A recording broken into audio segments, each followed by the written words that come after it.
সুপ্রিয় শিক্ষার্থীবৃন্দ, আজকের আলোচনায় সবাইকে স্বাগত জানাচ্ছি আমি মোহাম্মদ দিলওয়ার হোসাইন।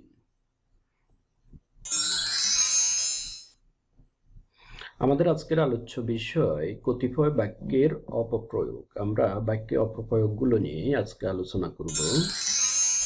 সাধারণত উচ্চ মাধ্যমিক পরীক্ষায় দেখা যায় বাক্যের অপপ্রয়োগগুলো শুদ্ধ করো। এক্ষেত্রে কিছু ভুল বাক্য দেয়া থাকে, সেগুলো শুদ্ধ করতে হয়, অথবা সেটি স্বতন্ত্র বাক্য আকারেও আসতে পারে, অনুচ্ছেদ আকারেও আসতে পারে। যেমন এমন হতে পারে, প্রশ্ন আসে সবগুলো মাছের দাম কত? এই বাক্যটি ভুল বাক্য। দেশে একটা সুষ্ঠু নির্বাচন হয়ে গেল, এটি একটি ভুল বাক্য।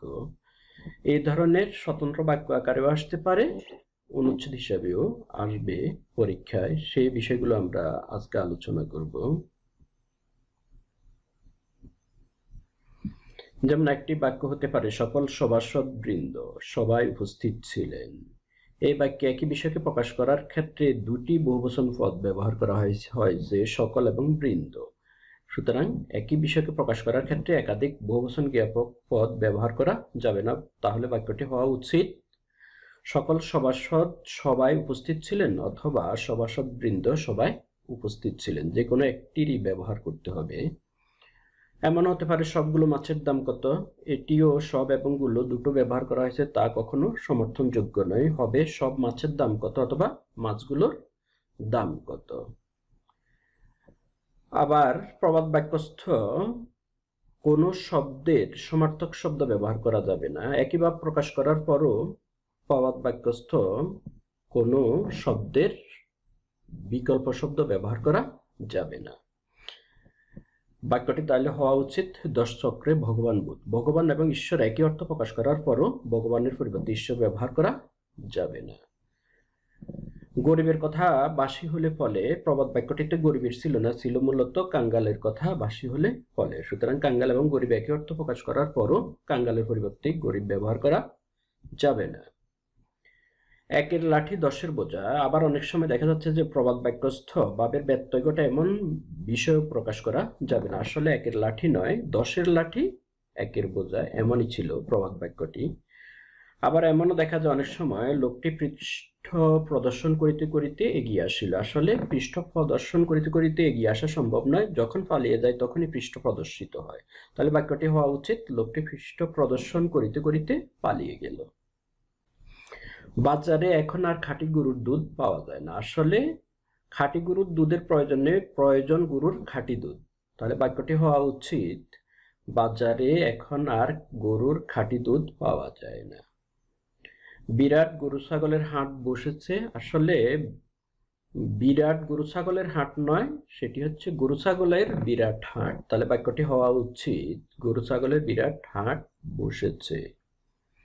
শেষের কবিতা রবীন্দ্রনাথের বিখ্যাত কাব্যগ্রন্থ। এমনও উদাহরণ পরীক্ষায় আসে যে কাব্যগ্রন্থের স্থলে উপন্যাস, উপন্যাসের স্থলে কাব্যগ্রন্থ, নাটক এমন আসতে পারে। শেষের কবিতা আসলে কাব্যগ্রন্থ নয়, শেষের কবিতা একটি উপন্যাসের নাম। তাহলে হওয়া উচিত, শেষের কবিতা রবীন্দ্রনাথ ঠাকুরের বিখ্যাত উপন্যাস।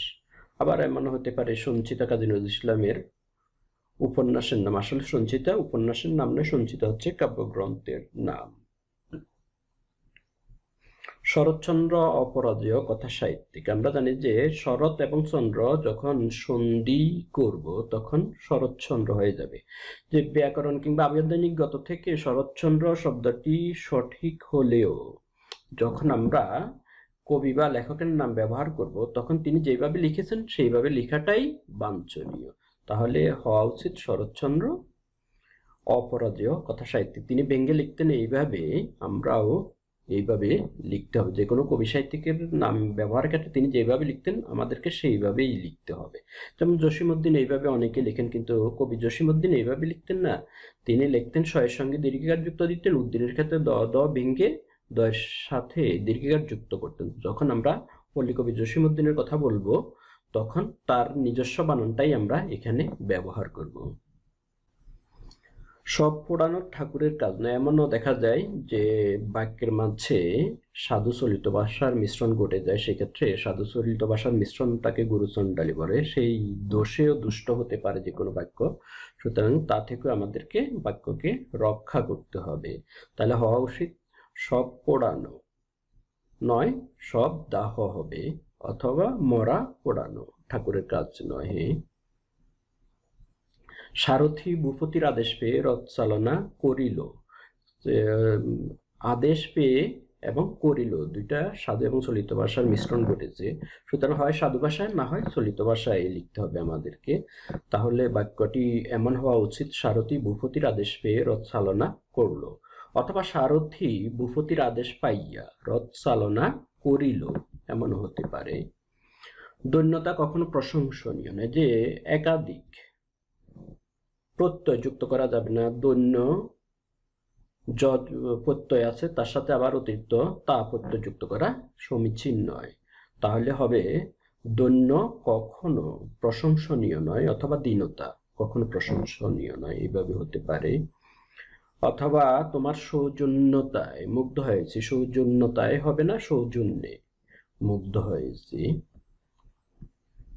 তোমার কথায় সে অপমান হয়েছে। আবার অনেক ক্ষেত্রে প্রয়োজনীয় প্রত্যয় যুক্ত করে বাক্যটি গঠন করতে হবে, শব্দের সঙ্গে প্রয়োজনীয় প্রত্যয় যুক্ত করতে হবে। তোমার কথা সে অপমান হয় না, তোমার কথা সে অপমানিত হয়। তাহলে বাক্যটি হবে তোমার কথায় সে অপমানিত হয়েছে। উপরোক্ত নিয়মগুলো অনুসরণ করব। উপরোক্ত শব্দটি আমি আরো একটা আলোচনাতে বলেছিলাম, বাংলা ভাষায় উপরোক্ত শব্দটি নেই, আসলে শব্দটি হচ্ছে উপরিউক্ত অথবা উপযুক্ত। তাহলে বাক্যটি হওয়া উচিত উপযুক্ত অথবা উপরিউক্ত নিয়মগুলো অনুসরণ করব। এইভাবে বাক্যে বিভিন্ন ধরনের অপপ্রয়োগ ঘটে থাকে। আমরা শুদ্ধ বাক্য ব্যবহারের ক্ষেত্রে অনেক সচেষ্ট হব। তো আমাদের আজকের আলোচনা এই পর্যন্তই। সবাই সুন্দর এবং সুস্থ থেকো। আল্লাহ হাফেজ।